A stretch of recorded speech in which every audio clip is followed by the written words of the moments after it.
मृत्यु मदन मोहन तरुण के द्वारा रचित एवं उन्हीं के द्वारा पठित।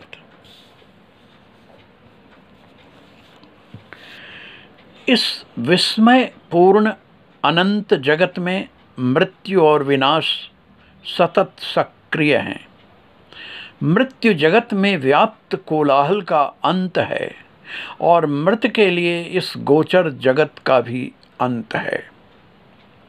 शरीर पड़ा रहता है परंतु सुन नहीं सकता, बोल नहीं सकता, चल नहीं सकता, सिर्फ आंखें फाड़े साश्चर्य देखता रहता है। यह क्या हो गया? जीवन जो सदा उसके साथ रहा, जो अभिन्न था उससे, सोते जागते सदा साथ था, जिसका आंधी तूफानों से भरी बरसाती रातों में, धधकती दोपहरिया में, पर्वतों पठारों में, नदी में, सागर में, युद्ध के मैदान में, दुख में, सुख में सदा उससे अभिन्न था, वही उसे स्पंदनहीन निपट अकेला छोड़ अपना पता अपने साथ लिए न जाने कहाँ चला गया। पड़ा है तन, घेर कर गूंजता है रोदन स्वर, वह भी शांत हो जाएगा। किस तरह मरे महाबली भीष्म। 18 अक्षौहिणी सेनाएं मारी गईं। रथ चक्रों की आवाजें, घोड़ों की हिनहिनाहटें, चुनौती भरी ललकारें, विध्वंसकारी अस्त्र शस्त्रों की साएं साएं करती आवाजें, मरणांतक चीत्कारें, सब शमित थमित। शेष रह गया चतुर्दिक व्याप्त पत्थर सा सन्नाटा।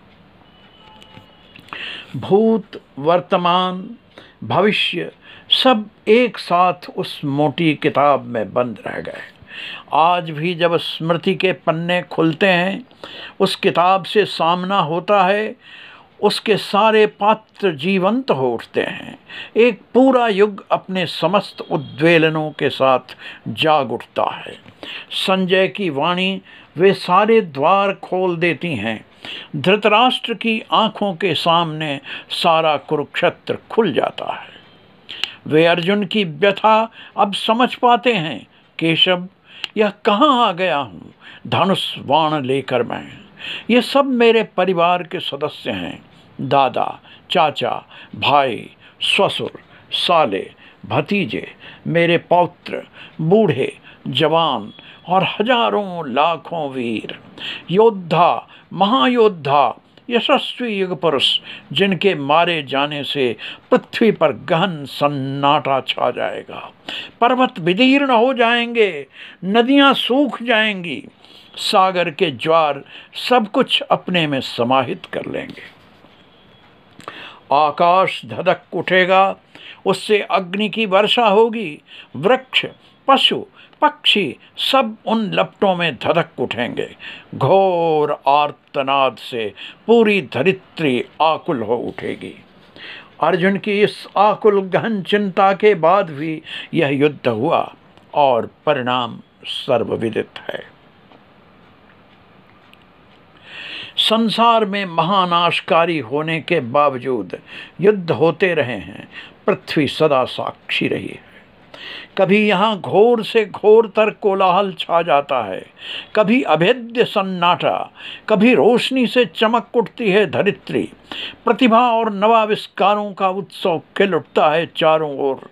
पूरा विश्व आह्लाद से, सार्थक उत्तेजना से, जागृति की चेतना से, धधकते चेहरों से, मधुर सांगीतिक तरंगों से चमक उठता है और दूसरे ही क्षण विस्फोटक आवाजें आने लगती हैं और विनाश सबको खंडहर बना देता है। सृष्टि की गति विचित्र है। नदी के थपेड़े किनारों को गिरा रहे हैं। किनारे देख रहे हैं किंतु अपना बचाव नहीं कर सकते। नदी ऐसा खुद कर रही है या कहीं से उस पर दबाव पड़ रहा है, कुछ भी कहना सरल नहीं है। मदन मोहन तरुण।